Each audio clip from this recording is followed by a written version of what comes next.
Segera download Apa saja yang Quran disebut Tadabbur, Al-Quran, maka dia meraih tafsir kebaikan. dalam genggaman Contoh Anda. bulan Ramadan adalah bulan Al-Quran.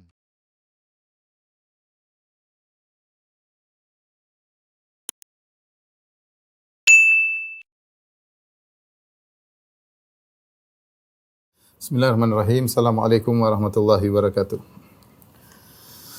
Alhamdulillahi ala ihsani wa syukru lahu ala taufiqihi wa amtinanihi wa asyhadu an la ilaha illallah wahdahu la syarika lahu ta'ziman li sya'ni wa asyhadu anna Muhammadan abduhu wa rasuluhu da'ila ridwani. Allahumma salli alaihi wa ala alihi wa ashabihi wa ikhwani. Para ikhwan dan akhwat yang dirahmati Allah Subhanahu wa taala, terutama terkhususkan kepada para ASN atau PNS yang dimuliakan oleh Allah Subhanahu wa taala. Alhamdulillah pada kesempatan kali ini kita sama-sama duduk untuk saling mengingatkan untuk masa depan kita di dunia, terlebih lagi masa depan kita di akhirat, ya. Agar bagaimana kita menjalani kehidupan kita, pekerjaan kita dengan keberkahan dan semua berbuah pahala di akhirat kelak di sisi Allah Subhanahu wa taala.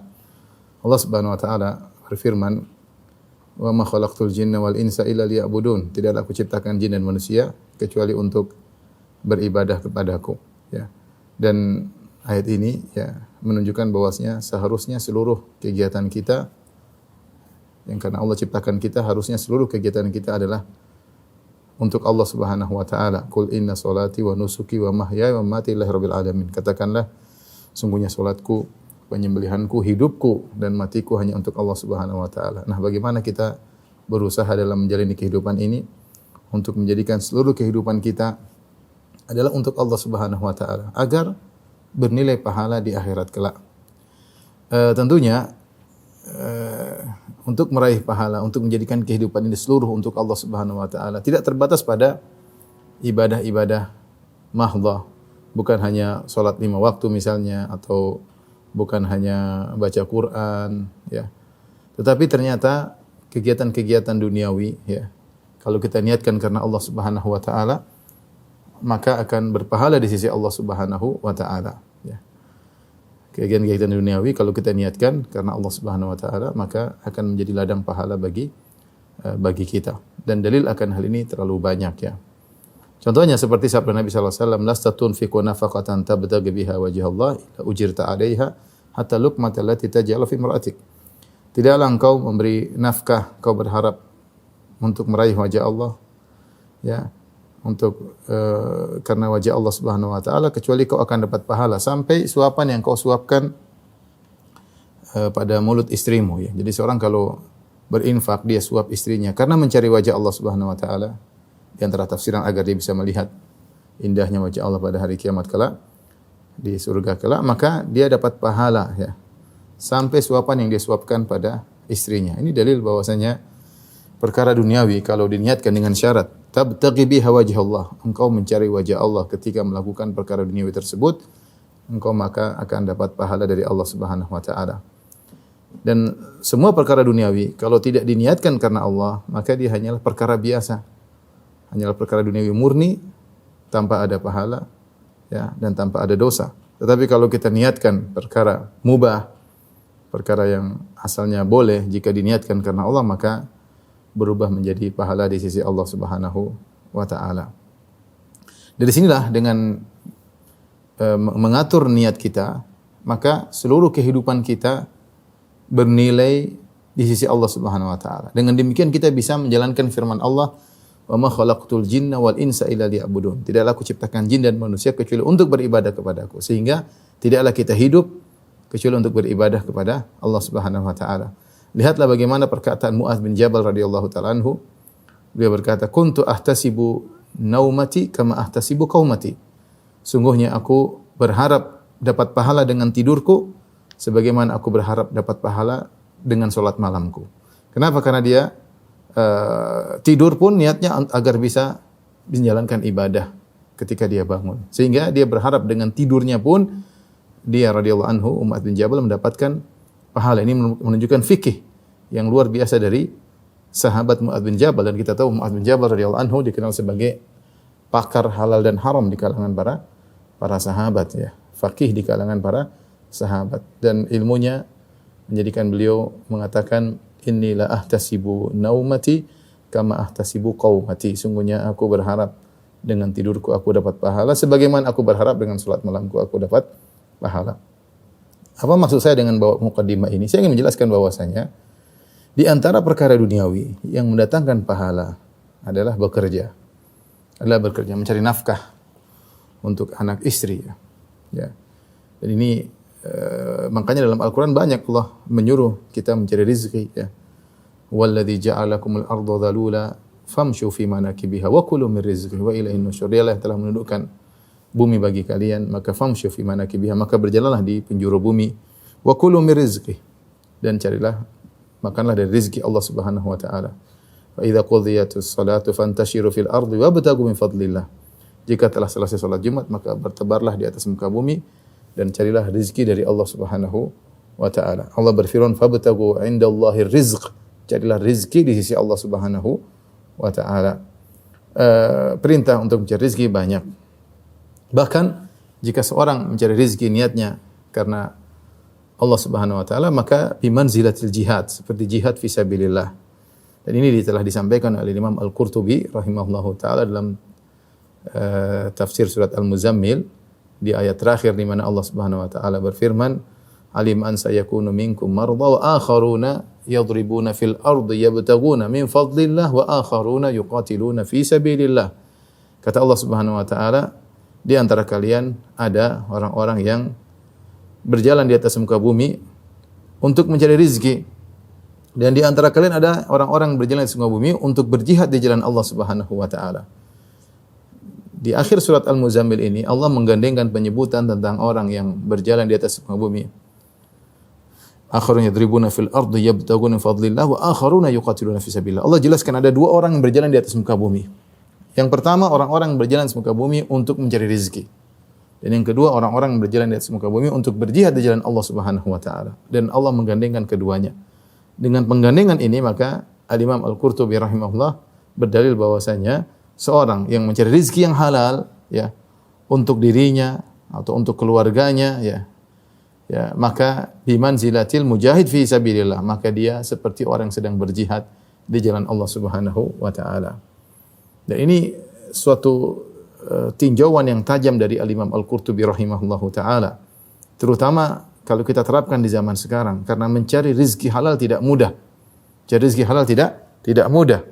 Ya, seorang yang berusaha mencari rezeki yang halal, maka dia seperti orang berjihad di jalan Allah Subhanahu wa taala sebagaimana perkataan Imam Al-Qurtubi rahimahullah tersebut. Dan pemahaman Imam Al-Qurtubi rahimahullah taala ini ternyata juga telah datang dalam hadis yang disahihkan oleh Syekh Al-Albani rahimahullah taala, ya, bahwasanya anna Nabi sallallahu alaihi wasallam kana jalisan yauman wa haulahu ashabu. Suatu hari Rasulullah SAW sedang duduk bersama para sahabatnya. Marra rajulun syabun jaladun qawi. Kemudian tiba-tiba ada seorang pemuda yang kuat, yang kekar, yang apa namanya, kuat dan kokoh berjalan, ya. Nampak dari pemuda tersebut kekuatannya, ya, kegesitannya, nasyatnya. Maka ada salah seorang sahabat berkata, "Lau kana hadza fi sabilillah." Seandainya pemuda ini ya berjihad di jalan Allah Subhanahu wa taala. Kenapa? Maksudnya sahabat menyayangkan orang ini cuma lewat di depan mereka, ya. Seandainya kekuatan yang ada pada tubuhnya, kegesitannya, kekuatannya, kesabarannya, kekuatannya, kekokohannya digunakan untuk berjihad di jalan Allah. Sehingga salah seorang sahabat nyeletuk berkata demikian. Ya, ngomentari, "Lau kana hadza fi sabilillah." Seandainya orang ini berjihad di jalan Allah Subhanahu wa taala. Maka lihat apa komentar Nabi sallallahu alaihi wasallam. Di sini diriwayatkan oleh At-Tabrani dari Ka'ab bin Ujrah, sahabat Ka'ab bin Ujrah radhiyallahu taala anhu. Maka lihat komentar Nabi sallallahu alaihi wasallam. Rasulullah SAW berkata, "In kana kharaja yas'a ala waladihi sigharan fa huwa fi sabilillah." Ini anak muda ini, kalau ternyata dia punya anak-anak kecil, kemudian dia keluar dari rumahnya untuk mengayomi anak-anaknya, mencari rezeki untuk anak-anaknya, maka fa huwa fi sabilillah, sungguhnya dia sedang di jalan Allah, sedang berjihad di jalan Allah Subhanahu wa taala. In kana kharaja yas'a ala abawaini syaikhaini kabiraini, kalau ternyata dia keluar untuk mencari rezeki, untuk mengayomi kedua orang tuanya yang sudah tua, sudah jompo, fa huwa fi sabilillah, maka dia di jalan Allah Subhanahu wa taala. Ya. Jadi Rasulullah jelaskan, ini anak muda yang kalian lihat kuat kokoh sedang mencari nafkah yang halal, sungguhnya dia sedang berjalan di jalan Allah Subhanahu wa taala. Karena dia mungkin mencari nafkah untuk anak-anaknya atau dia mencari nafkah untuk kedua orang tuanya, fa huwa fi sabilillah. Maka dia sedang berjalan di jalan Allah Subhanahu wa taala. Wa in kana kharaja yas'a ala nafsihi yu'iffuha, kalau dia ternyata keluar mencari nafkah untuk dirinya sendiri, dia mungkin belum punya istri, dia mungkin orang tuanya sudah meninggal, taruhlah dia sendirian, terus dia mencari nafkah untuk menjaga dirinya, harga dirinya, agar dia tidak ngemis pada orang lain, agar dia tidak merepotkan orang lain, agar tidak minta-minta kepada orang lain, fa huwa fi sabilillah, maka dia juga berjihad di jalan Allah Subhanahu wa taala. Rasulullah sebutkan tiga. Dia mungkin Rasulullah sebutkan ketiga kemungkinan. Ada kemungkinan keempat, kemungkinan yang buruk. Tiga kemungkinan semua baik. Mungkin dia berjihad, mungkin dia berjalan untuk mencari rezeki buat anak-anaknya, mungkin punya anak. Maka dia fisabilillah. Atau dia keluar bekerja untuk mengurusi kedua orang tuanya yang sudah tua, yang tidak bisa lagi bekerja, maka dia fisabilillah. Atau dia enggak punya anak-anak, enggak punya orang tua, ternyata dia bekerja untuk dirinya agar tidak minta-minta, tidak ngemis kepada orang lain, tidak mempermalukan dirinya di hadapan orang lain, maka dia fisabilillah, dia juga jihad di jalan Allah Subhanahu wa taala. Ini semua menunjukkan bekerja untuk mencari rezeki yang halal, jihad fisabilillah. Kemudian Rasulullah SAW menyebutkan kemungkinan keempat yang buruk. Kata Rasulullah SAW, wa in kana kharaja yas'a riya'an wa mufakharatan fa huwa fi sabilis syaitan. Kalau ternyata dia tadi keluar mencari rezeki hanya untuk riya, bangga-banggaan, untuk sombong-sombongan, saya punya perusahaan lebih besar, saya punya mobil lebih banyak, saya punya untuk bangga-banggaan, maka fa huwa fi sabilis syaitan, maka dia sungguhnya sedang berjalan di jalan syaitan. Ini dalil bahwasanya mencari rezeki pun bisa sebagai jalan menuju surga dan juga sebagai jalan menuju neraka jahanam. Dari sini ikhwan dan akhwat, terutama rekan-rekan ASN yang dirahmati oleh Allah Subhanahu wa taala, maka kita berusaha menjadikan pekerjaan kita sebagai sarana menuju surga. Lihatlah tadi Imam Al-Qurtubi mengatakan bahwasanya bekerja berusaha mencari rezeki yang halal, maka itu adalah jihad fisabilillah. Lihatlah Nabi SAW menyebutkan seorang pemuda yang keluar mencari rezeki, maka dia fisabilillah. Ya. Maka jangan kita hanya bekerja tanpa ada perhatian dengan pekerjaan kita hanya asal-asalan, bahkan kita melakukan yang haram, bahkan pekerjaan kita tadi bisa mengantar kita kepada neraka jahanam. Lihatlah Rasulullah SAW menyebutkan orang yang keluar tadi, pemuda ini, cuma dua kemungkinan, dia masuk surga atau masuk neraka. Jika niatnya mencari rezeki yang halal untuk mengurusi anak istrinya, untuk mengurusi kedua orang tuanya, untuk menjaga harga dirinya, maka dia surga. Tapi kalau untuk bangga-banggaan, sebagaimana sebagian orang mencari harta untuk bangga-banggaan, memperkaya dirinya untuk sombong-sombongan, maka dia fisabilis syaitan, dia di neraka jahanam. Dan yang semisal ini, pekerjaan yang lain seperti berdagang. Rasulullah SAW juga menyebutkan contoh berdagang. Berdagang adalah pekerjaan yang bisa mengantarkan kepada surga dan bisa mengantarkan kepada neraka jahanam. Contoh mengantarkan kepada surga seperti Nabi SAW mengatakan, at-tajiru sadiqul amin, at-tajiru sadiqul amin ma'al nabiyyin wasyuhada was-siddiqin, ma'al nabiyyin was-siddiqin wasyuhada. Sungguhnya seorang pedagang yang jujur dan amanah, maka dia akan dibangkitkan bersama para nabi, para siddiqin dan para syuhada, yaitu dibangkitkan bersama orang-orang yang mulia, yaitu anbiya, para siddiqin, para syuhada. Ya. Kenapa? Karena dia jujur dalam berdagang, dan berdagang jujur, amanah tidak gampang. Dari dulu sampai sekarang tidak gampang. Makanya Nabi SAW pernah bersabda, at-tujjar al-fujjar.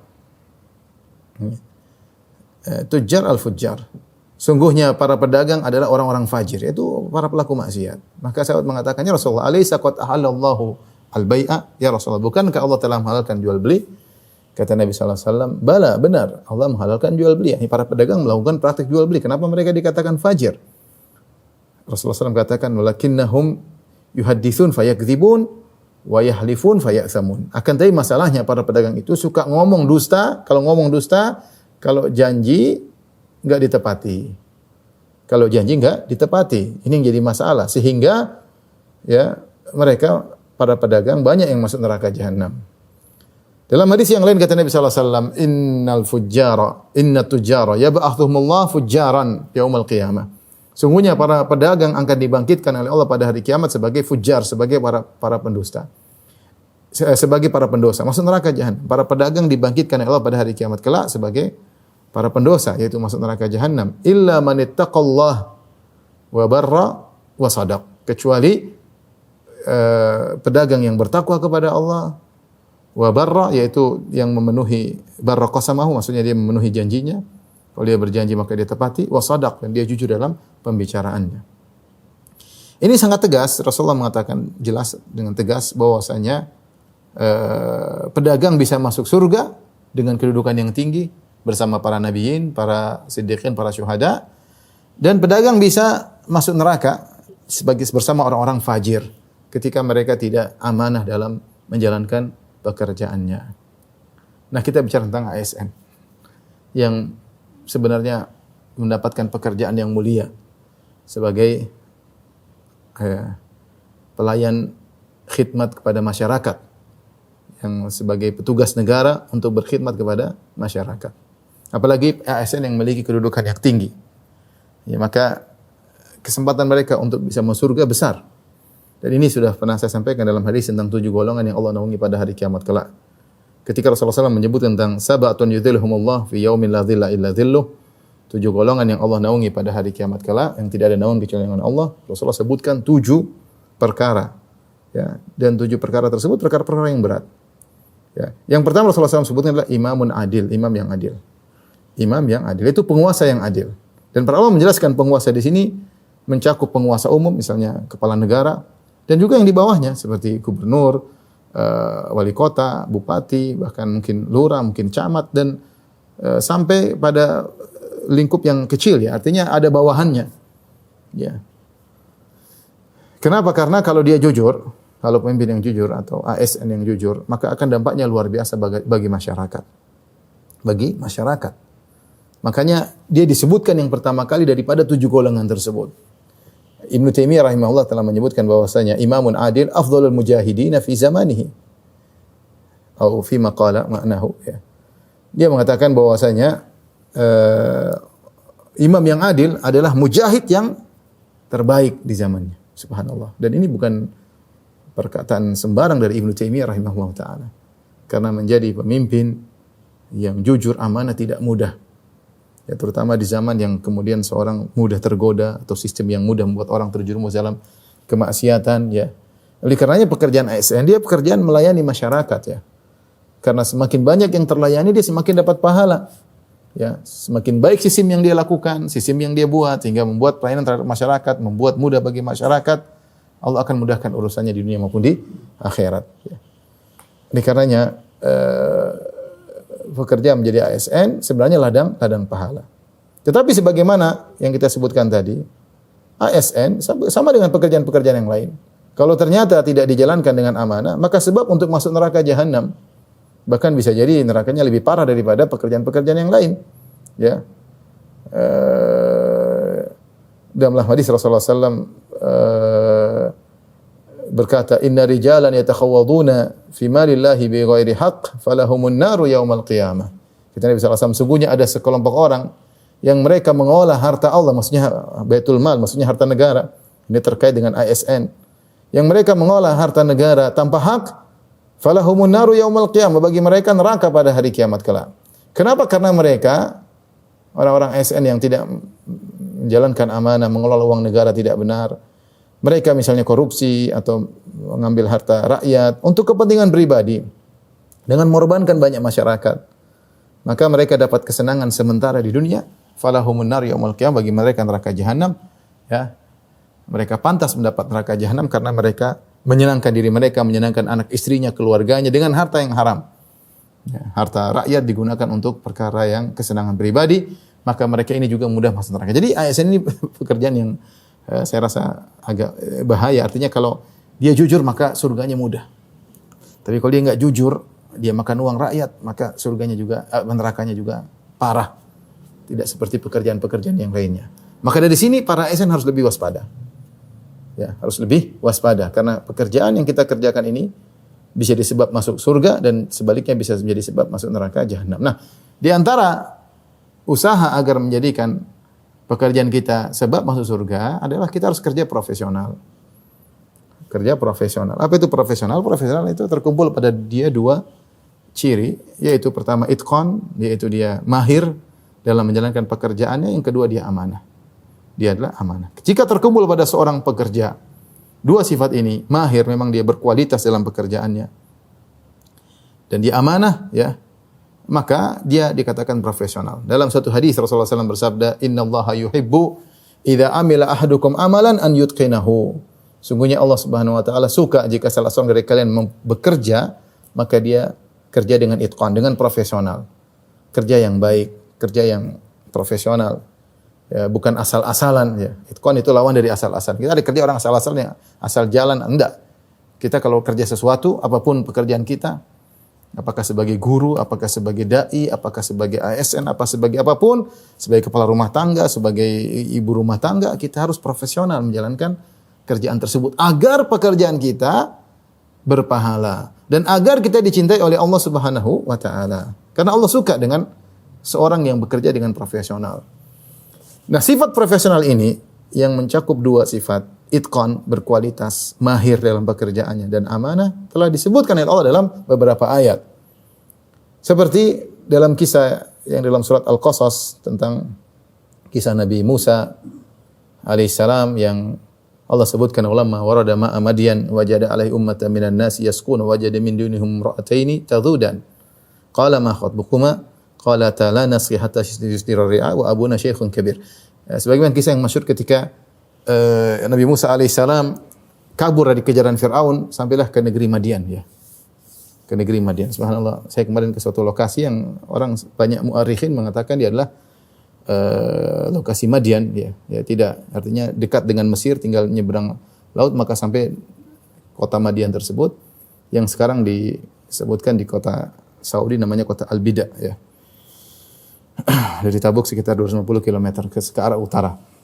Jadi Musa alaihissalam berjalan dari Mesir kabur sampai ke negeri Madian, ya. Kemudian ketika sampai di Madian dia mendapati ada sebuah sumur dan banyak orang lagi di sumur tersebut. Orang mengambil air. Tiba-tiba dia melihat dua orang wanita yang menahan kambing-kambingnya, tidak bisa ambil air. Maka Nabi Musa, kenapa kalian tidak ikut mengambil air?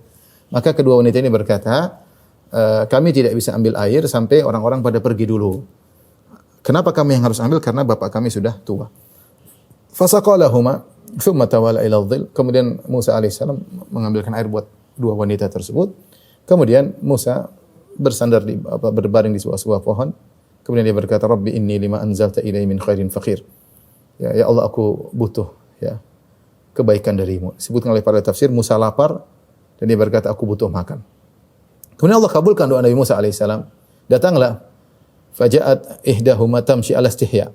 Maka datanglah salah seorang dari dua wanita tadi, datang menemui Nabi Musa dalam kondisi malu-malu. Kemudian dia berkata, ya inna abi yad'uka, ya liyajziyaka ajra ma saqaita lana. Sungguhnya ayahku mengundangmu untuk memberi imbalan atas kebaikanmu memberi minum pada kami berdua. Maka akhirnya Nabi Musa pun datang, kemudian qassa alaihil qasas, kemudian kisahkan kisahnya kepada orang soleh, ayah dari kedua wanita tersebut. Maka orang soleh tersebut berkata, la takhaf najauta minal qaumidz zalimin. Jangan kau khawatir, sungguhnya kau sudah selamat. Kemudian qalat ihdahuma, maka berkatalah salah seorang dari wanita tersebut, ya abati istajirhu, wa ayahanda, pekerjakanlah Musa. Inna khaira man istajarta al-qawiyul amin. Sungguhnya orang yang paling terbaik untuk kau pekerjakan adalah orang yang kuat dan terpercaya. Kuat dan terpercaya. Di sini Nabi Musa disifati profesional oleh wanita ini karena Nabi Musa kuat dan terpercaya. Para ulama menyebutkan dalam sebagian buku tafsir, kenapa Nabi Musa dikatakan profesional, kuat dan amanah. Dari mana wanita ini tahu padahal baru kenal Nabi Musa sebentar? Disebutkan ketika Nabi Musa alaihissalam ingin mengambil air bagi para dua wanita tersebut, orang-orang pergi dulu. Ketika orang sudah pergi, Nabi Musa, jadi mereka biasa menutup sumur tersebut dengan tutup yang berat. Kalau tutup berat ini sangat banyak sehingga biasanya dua wanita ini tidak mengambil air, dia hanya mengambil, kambingnya mengambil sisa-sisa tetesan air yang ada dari sumur tersebut. Tapi Nabi Musa mampu membuka tutup sumur tersebut dan tutup sumur ini disebutkan hanya bisa dibuka oleh 6 orang atau 8 orang. Nabi Musa ternyata bisa ngangkat sendiri, menunjukkan dia kuat. Dia kuat. Ini kuat, ketahuan Nabi Musa kuat ngangkat sendiri, menutup sumur tersebut, mungkin terbuat dari batu atau sesuatu yang berat. Kemudian yang kedua, dari mana dia amin, terpercaya? Disebutkan Nabi Musa ketika berjalan mengikuti wanita tersebut menuju ke rumah orang tuanya. Karena Nabi Musa tidak tahu rumah orang tuanya, maka harus digiring oleh sang wanita. Ternyata Nabi Musa tidak jalan di belakang, dia jalan di depan. Di depan, kemudian wanita di belakang. Nabi Musa tidak ingin melihat lekuk tubuh wanita tersebut. Dia amanah, dia di depan, perempuan di belakang. Terus gimana kalau belok kanan, maka wanita tersebut melemparkan batu ke kanan. Nabi Musa belok kanan. Kalau belok kiri, dia melemparkan batu ke kiri. Wanita ini tahu bahwasanya Musa amanah. Dia tidak ngobrol di tengah jalan dengan wanita tersebut, berdua-duaan, tidak, dia amanah. Maka dari situ dia sifati Musa alaihissalam kepada ayahnya, inna khairas man ista'jarta al-qawiyul amin. Sungguhnya pekerjakanlah ayahanda Musa ini karena orang terbaik yang kau pekerjakanlah yang kuat dan amanah. Artinya Musa profesional. Apalagi pekerjaan terkait dengan menggembalakan kambing, bercocok tanam, itu butuh kekuatan dan amanah. Ini Allah sebutkan tentang profesionalnya Musa alaihissalam. Contoh lagi profesional Nabi Yusuf alaihissalam, ya, yang diketahui oleh sang raja. Ketika Nabi Yusuf alaihissalam sudah menafsirkan mimpi sang raja dengan solusi yang ditawarkan oleh Nabi Yusuf alaihissalam, maka sang raja berkata, wa qala al-maliku tuni bih astakhlishu li nafsi. Falamma kallamahu qala innaka al-yawma ladaina makinun amin. Raja mengatakan, panggil Yusuf ke sini alaihissalam. Ya. Aku ingin menjadikan dia orang dekatku, orang khususku. Falamma kallamahu, tatkala Yusuf alaihissalam datang, kemudian raja ngobrol sama Yusuf alaihissalam, sang raja berkata, innaka al-yawma ladaina makinun amin. Sungguhnya engkau mulai saat ini di sisi kami adalah orang yang diberi kedudukan dan amanah. Amin, terpercaya. Amin, terpercaya. Artinya Yusuf terkenal amanah. Dia dituduh berzina, ternyata semuanya dusta. Ya. Jadi karena sang raja sudah tanya kepada para ibu-ibu yang menuduh Yusuf ingin berzina kepada Imratul Aziz, ternyata Yusuf alaihissalam orangnya jujur, amanah. Ya. Kemudian Nabi Yusuf alaihissalam ketika ditawarkan kerjaan dia mengatakan, ya, qala ja'alni ala khazainil ardi inni hafizun alaihim. Jadikanlah aku sebagai yang penjaga khazainil ard, aku sebagai bendaharawan negara atau pengatur harta negara. Inni hafizun alim. Sungguhnya aku hafiz, aku bisa menjaga pekerjaan tersebut dengan baik, dan alim, dan aku ahli dalam hal ini. Aku akan menjalankan pekerjaan dengan menjaga, dan aku alim. Jadi Yusuf mengatakan aku adalah profesional. Diakui amanahnya oleh sang raja, dan Yusuf menyatakan saya ini alim, ahli dalam mengatur keuangan negara. Karena negara akan menghadapi masa 7 tahun masa panen dan 7 tahun masa paceklik. Ya, di sini Allah sebutkan bagaimana sifat Nabi Yusuf yang amin dan hafizun alim. Secara amanah, terpercaya, secara kekerjaan ada profesionalitas, profesional. Dan ini juga sebagaimana disebut oleh Allah tentang jin ifrit yang mengatakan, mendakwahkan di hadapan Nabi Sulaiman bahwasanya dia profesional. Ketika Nabi Sulaiman berkata, ya ayyuhal mala'u ayyukum ya'tini bi arsyiha qabla an ya'tuni muslimin. Qala ifritun minal jinni ana atika bihi qabla an taquma min maqamik wa inni alaihi laqawiyyun amin. Ketika Nabi Sulaiman mengatakan, wahai anak buahku, siapa di antara kalian yang bisa mendatangkan singgasana Ratu Bilqis kemari? Ya, sebelum mereka datang menyerahkan diri. Maka jin ifrit mengatakan, wahai baginda, ya, saya akan datangkan singgasana Ratu Bilqis sebelum engkau berdiri dari tempat dudukmu. Wa inni alaihi laqawiyyun amin. Sungguhnya aku itu qawi, berkualitas, mampu untuk mengangkat itu singgasana ke sini dalam waktu sekejap, dan amin, terpercaya. Aku tidak akan, ya, keluar dari pekerjaanku ini.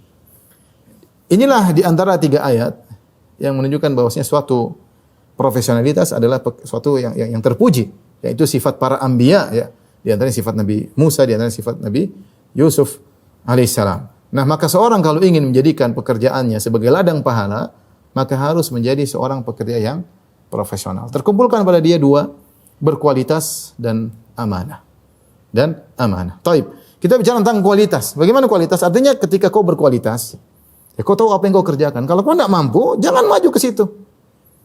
Makanya Rasulullah SAW pernah mengatakan, la tas'alil imarah. Jangan kau minta jabatan, karena kau belum tentu bisa mengerjakannya. Kalau kau bisa mengerjakan, oke lah. Ya, Rasulullah mengatakan, kecuali nggak ada yang mampu, dan kita tahu kita sendiri yang mampu, ya sudah kita boleh maju, karena untuk meminimalkan kemudaratan, seperti fatwa Syekh Utsaimin rahimahullah ta'ala. Jadi kalau ada yang mampu, biarlah yang lain. Ya. Ya. Karena memegang jabatan tidak mudah. Ya. Siapa yang memegangnya dan tidak bisa menjalankan dengan baik, maka menjadi khizyun wa nadama yaumal qiyamah. Jadi menjadi kehinaan dan penyesalan baginya pada hari kiamat kelak. Ya, karena dia ngurusi orang banyak. Ketika dia ngurusi orang banyak, berarti pertanggungjawabannya semakin besar. Tapi kalau dia mampu, pahalanya banyak. Ini yang pertama, berkualitas. Ya. Kalau tidak berkualitas, jadi ASN tidak mau mengerjakannya, hanya sekedar titipan orang tuanya, itu tidak benar. Jadi hanya mencelakakan dirinya sendiri. Makanya kalau seorang sudah masuk di ASN atau pekerjaan apapun, bukan cuma ASN, tapi maksud saya yang ASN lebih ngeri karena dia terkait dengan rakyat, dengan harta rakyat, dengan pelayanan kepada masyarakat, maka dia harus berkualitas. Kalau tidak mampu, dia minta dipindahkan pekerjaan yang dia kualitas. Tapi kalau dia mampu, dia berkualitas, artinya dia mau mengerjakannya, maka bismillah. Ini ladang pahala bagi saya ingin melayani masyarakat, saya ingin dapat pahala yang banyak. Ya.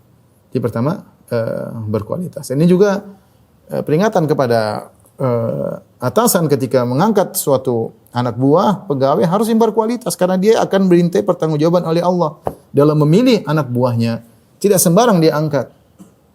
Diangkatlah seorang untuk bekerja untuk negara, kemudian ternyata digaji dengan harta negara, harta rakyat misalnya. Kemudian ternyata dia tidak berkualitas, hanya sekali anak saya ini adalah ponakan saya, ini tetangga saya, ini enggak boleh seperti ini. Ya. Dan seorang yang bekerja pun harus tahu diri saya berkualitas. Kalau dia ternyata tidak mampu, segera dia belajar. Kalau dia merasa saya tidak mau mengerjakan, sementara dia ditugaskan, tidak ada lain itu kecuali dia yang ditugaskan, maka dia segera ikut misalnya pelatihan, ikut les-les atau ya gitulah, agar dia bisa meningkatkan skillnya, kemampuannya untuk menjalankan tugasnya tersebut. Kalau tidak bisa, dia mundur. Jangan nekat. Hidup cuma sekali. Setelah itu kita akan dibangkitkan, kemudian kita akan diberi balasan selama-lamanya. Jangan nekat. Jadi yang pertama, berkualitas, artinya kita mampu mengerjakannya. Kita mampu mengerjakannya.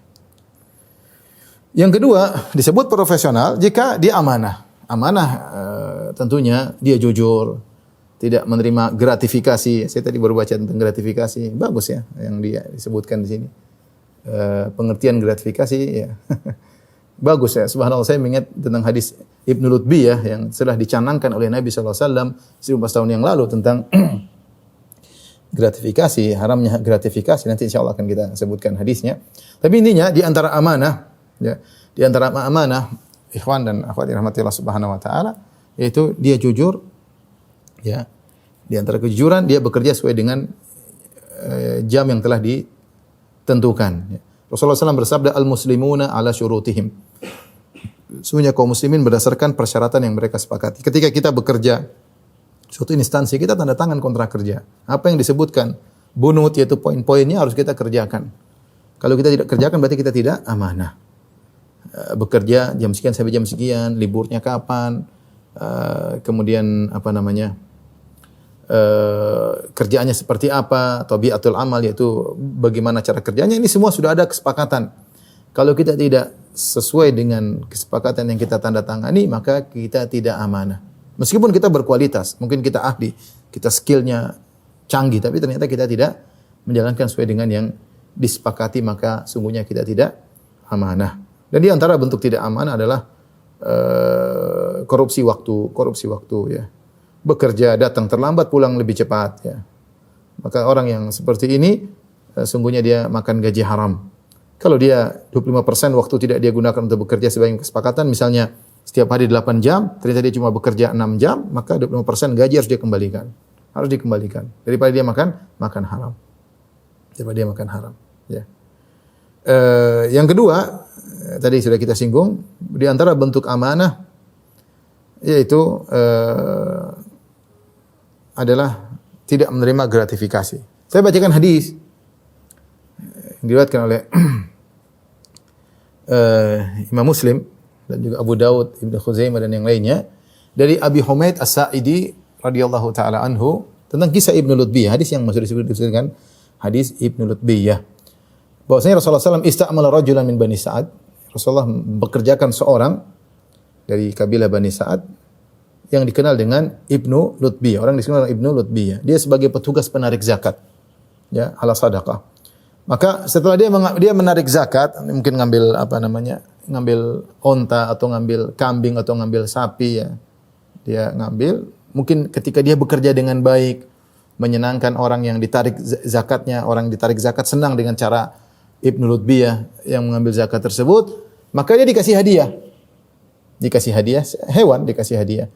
Maka dia pun pulang membawa harta zakat, hewan-hewan. Kemudian dia berkata, "Hadza lakum wa hadza li uhdiyali." Ini harta buat kalian, harta zakat milik negara. Adapun hewan ini adalah milikku karena saya dikasih hadiah. Saya dikasih hadiah. Subhanallah. Lihat bagaimana Nabi sangat tegas dalam masalah ini. Dan ternyata ini adalah sumber kerusak-rusaknya negara, gratifikasi. Ya. Nabi tegas sejak 1400 tahun yang lalu dalam masalah ini. Maka apa yang dilakukan oleh Nabi SAW? Rasulullah tidak menyepelekan masalah tersebut. Rasulullah SAW tidak panggil dia secara pribadi. Rasulullah SAW umumkan di hadapan masyarakat, di hadapan para sahabat. Faqama Rasulullah SAW alal mimbar, fahamidallah wa asna alaih. Maka Rasulullah SAW pun naik di atas mimbar. Rasulullah SAW memuji Allah Subhanahu wa taala dan menyanjung Allah Subhanahu wa taala. Kemudian Rasulullah SAW berkata, "Ma balul amil nab'athu fayati fayaqulu hadza laka wa hadza li." Apa itu seorang pekerja yang kami utus dia untuk bekerja menarik harta zakat. Kemudian dia datang dan dia berkata, "Hadza li wa hadza lakum." Ini adalah hartaku dan ini harta milik kalian. Ini hewan zakat kalian, ini hewan zakat, ini adalah hewan milikku karena aku setelah diberi hadiah. Apa kata Nabi sallallahu alaihi wasallam? "Fa halla jalasa fi baiti abihi wa ummihi?" Tidakkah dia duduk di rumah bapaknya dan di rumah ibunya? Fayanzur ayyuhda lahu amla. Kemudian dia lihat apakah dia akan dikasih hadiah atau tidak. Itu Nabi mengatakan, "Kamu ini dapat hadiah karena kamu petugas negara, karena kamu ASN kalau bahasa kita. Makanya kamu dikasih pemberian oleh masyarakat." Coba kalau kamu hanya nongkrong di rumah, emang ada yang kasih hadiah? Enggak ada. Kamu nongkrong di rumah bapakmu, nongkrong di rumah ibumu, apa yang ada orang datang kasih hadiah? Enggak ada. Kamu dikasih amplop, dikasih hewan ketika zaman itu. Kenapa? Karena kamu ASN, petugas negara, aparatur sipil negara. Ya. Ini subhanallah, Rasulullah SAW jelaskan. Rasulullah tidak menganggap ini perkara sederhana. Rasulullah SAW umumkan di hadapan para sahabat. Ya. Kemudian Rasulullah SAW tidak cuma sampai di situ, perhatikan. Kemudian kata Abu Humaid As-Sa'idi radhiyallahu ta'ala beliau berkata, meriwayatkan hadis ini. Kemudian Rasulullah SAW berkata, "Walladzi nafsi biyadihi." Rasulullah bersumpah, demi zat yang jiwaku berada di tangannya. "La ya'ti bi syai'in illa ja'a bi yaumil qiyamati yahmiluhu ala raqabati." Tidak seorang pun yang membawa gratifikasi, ya, mengambil uang dari rakyat. Apapun yang dia bawa, diambil untuk kepentingan pribadinya, illa ja'a bi yaumil qiyamati yahmilu ala raqabati, kecuali dia akan datang pada hari kiamat sambil mikul, ya, harta tersebut di atas pundaknya. Ya. In kana bai'ran lahu rugha, kalau dia mengambil onta untuk pribadinya dari pemberian rakyat, pemberian masyarakat, maka dia akan pikul ontanya, yang ontanya mengeluarkan rugha, suara onta. Wa in kana baqaratan laha khuwar, kalau ternyata dia mengambil sapi, maka dia akan pikul sapi tersebut pada hari kiamat kelak sambil suara sapi tersebut mengeluarkan suaranya, khuwar. Suara sapi di dalam bahasa Arab disebut dengan khuwar. Ya, au syatan tayar, atau dia mengambil kambing, maka dia akan pikul kambing tersebut sambil kambing tersebut mengembek-ngembek. Ya. Rasulullah ingatkan, ini yang kau ambil ini akan kau hadirkan pada hari kiamat, dipermalukan di hadapan khalayak. Kau akan pikul gratifikasi tersebut, duit-duit haram tersebut kau akan pikul pada hari kiamat kelak. Summa rafa'a yadayhi, kemudian Rasulullah SAW mengangkat kedua tangannya, hatta ra'ayna ufratai ibtaihi, sampai Rasulullah angkat kedua tangannya, sampai Rasulullah SAW terlihat kedua putih, kedua ketiaknya. Rasulullah serius, kata Rasulullah SAW, "Ala hal ballagta." Rasulullah berdoa, kemudian Rasulullah berkata, "Tidakkah aku telah menyampaikan hal ini?" 3 kali. "Ala hal ballagta, ala hal ballagta, ala hal ballagta." Bukankah aku telah sampaikan peringatan ini?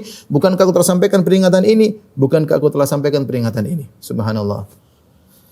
Ini bukan perkara yang sepele, gratifikasi. Bahasa ini rishwah, yaitu sogok. Hal yang artinya mengambil sesuatu yang bukan haknya, ya. Ya, dalam satu hadis juga Rasulullah SAW mengatakan, "Man ista'malnahu siapa yang kami tugaskan itu menjadi ASN sebagai suatu pekerjaan. Farazaqnahu rizqan, lalu kami berikan dia gaji, ya. Fama akhadahu ba'da dzalik fahuwa gulul. Maka apa yang diambil setelah itu maka itulah gulul. Gulul adalah harta yang diambil dari harta ghanimah, ya, yang belum dibagi, yang belum dibagi. Belum dibagi dia sudah ambil dulu. Sampai ada seorang mengambil barang sepele dari harta ghanimah padahal dia berjihad, bayangkan. Dia berjihad tapi sebelum harta dibagi dia sudah ambil dulu. Rasulullah dia neraka gara-gara ngambil barang tersebut. Rasulullah menyamakan orang yang menerima gratifikasi, yang mengambil uang di luar gajinya seperti gulul. Fama akhadahu ba'da dzalik fahuwa gulul. Apa harta yang diambil setelah gajinya tersebut di luar gajinya maka itu adalah gulul. Ini ancaman yang luar biasa. Sogok menyogok kata Nabi sallallahu alaihi wasallam, ar-rashi wal murtashi la'anallahu al-rashi wal murtashi. Allah melaknat ar-rashi yang membeli sogokkan, wal murtashi yang menerima sogokkan.